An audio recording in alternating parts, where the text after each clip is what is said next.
All right. Yeah, it's been a while, huh? Yeah, I haven't made a video in a while because I've been chasing down all kinds of crazy crap with this thing.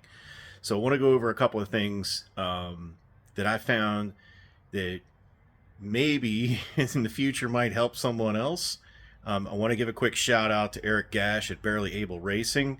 Guy's a genius. If you have an issue with a Haltech or really any other system, but he's just phenomenal.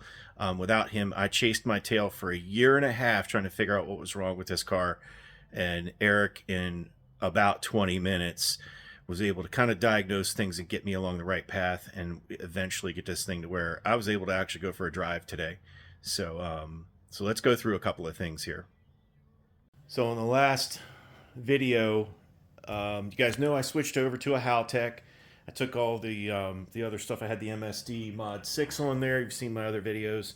The car now has a VMS, Haltech VMS. I have the IC7 dash in there as well. I've got to tie up all the wiring and stuff. I've had the harness apart multiple times here, but showing you guys some of the stuff there. So I'll neaten everything up, get the glove box back in, and kind of make it look pretty later. But chasing my tail for a year and a half, destroying the car, taking every electrical component out of the car, testing every system, because this thing fired up. If you watched one of my last videos, the car actually ran. It fired up and ran, and then in about a minute or two, it started to miss, and then it got to the point where it wouldn't even start, it wouldn't do anything. And we knew it had something to do with the cam sensor, but we just couldn't figure out what it was.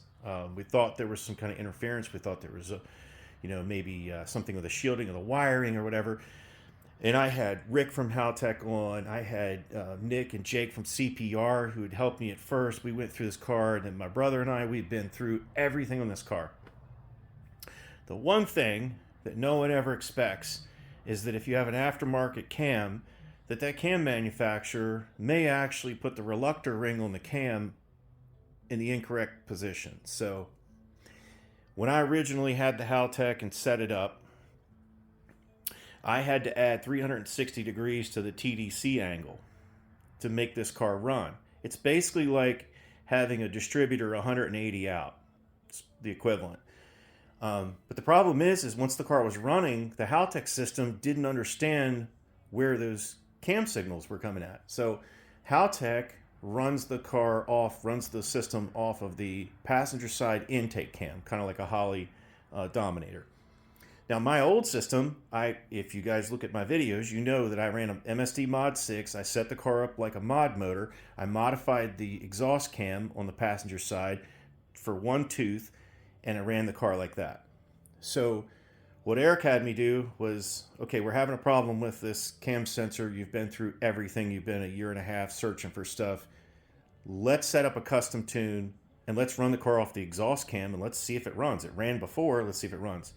That's what we did, and it actually runs. I pulled the valve cover off, and this particular cam manufacturer, which is a very popular competition type cam manufacturer, appears as though they have pressed the reluctor ring on this intake cam on the passenger side 180 degrees out, which was the reason why I had to add 360 to the crank angle, which is then the reason why it didn't understand where all of those triggers were coming from, because they were all in the wrong locations. So it just thought it was noise, and it shut down the filters in the Haltech, or whatever it did. It just ignored them.